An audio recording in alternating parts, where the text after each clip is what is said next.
राजस्थान के एक छोटे से गांव धर्मपुर में एक लड़का रहता था। नाम था नीरज।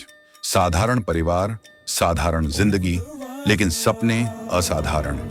उसके पिता एक किसान थे और मां घरेलू महिला। खेतों में मेहनत करते हुए भी नीरज अक्सर आसमान को देखता और सोचता, क्या मैं कभी इन खेतों से बाहर उड़ पाऊंगा? नीरज पढ़ाई में अच्छा था, लेकिन संसाधन सीमित थे। गांव का स्कूल बस 10वीं तक था। उसके बाद आगे पढ़ने के लिए शहर जाना पड़ता, लेकिन परिवार की स्थिति ऐसी नहीं थी कि शहर भेज सके। एक दिन उसके शिक्षक श्री मिश्रा जी ने उसके पिताजी से कहा, आपका बेटा गजब का तेज है, इसे आगे पढ़ने से मत रोकिए। बहुत सोच विचार के बाद पिता ने तय किया, एक मौका देना चाहिए। नीरज को जयपुर के एक सरकारी कॉलेज में दाखिला मिल गया, लेकिन नए शहर में आना जैसे किसी जंगल में बिना नक्शे के भटकने जैसा था। रहने की जगह, खाना, भाषा, लोग, सब कुछ नया। शुरुआत में बहुत कठिनाई हुई। कभी कभी भूखा सोना पड़ा, कभी फीस भरने के लिए मजदूरी करनी पड़ी, लेकिन नीरज ने हार नहीं मानी। जो सपना आंखों में लिया है उसे छोड़ना नहीं है, यही सोचकर वह हर दिन उठता। कॉलेज में कुछ लोग उसका मजाक उड़ाते, गंवई लड़का क्या करेगा, लेकिन कुछ लोग जैसे साक्षी उसकी मेहनत को सराहती थी। धीरे धीरे नीरज और साक्षी अच्छे दोस्त बन गए। साक्षी एक मध्यम वर्गीय परिवार से थी, पढ़ने में होशियार और विचारों में स्पष्ट। उसने नीरज को आत्मविश्वास दिलाया। एक दिन नीरज ने कहा, मैं तुमसे कुछ कहना चाहता हूं। साक्षी मुस्कुराई, मैं जानती हूं क्या कहना है। और यहीं से शुरू हुई उनकी प्रेम कहानी। लेकिन प्यार के साथ साथ चुनौतियां भी आईं।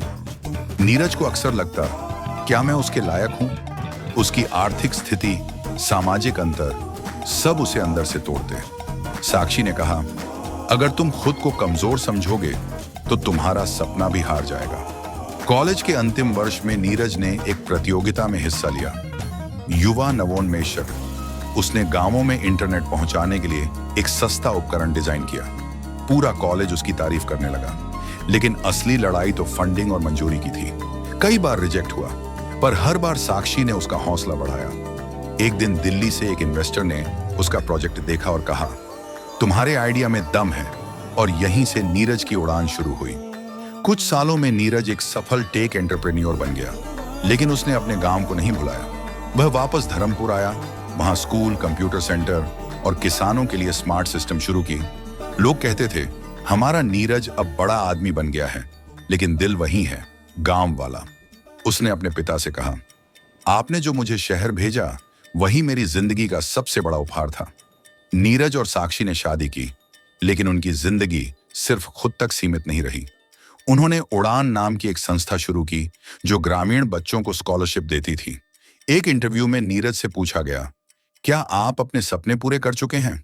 नीरज ने कहा, मेरे सपने अब दूसरों की आंखों में पलते हैं, और जब तक वो उड़ते रहेंगे मेरी उड़ान अधूरी नहीं होगी।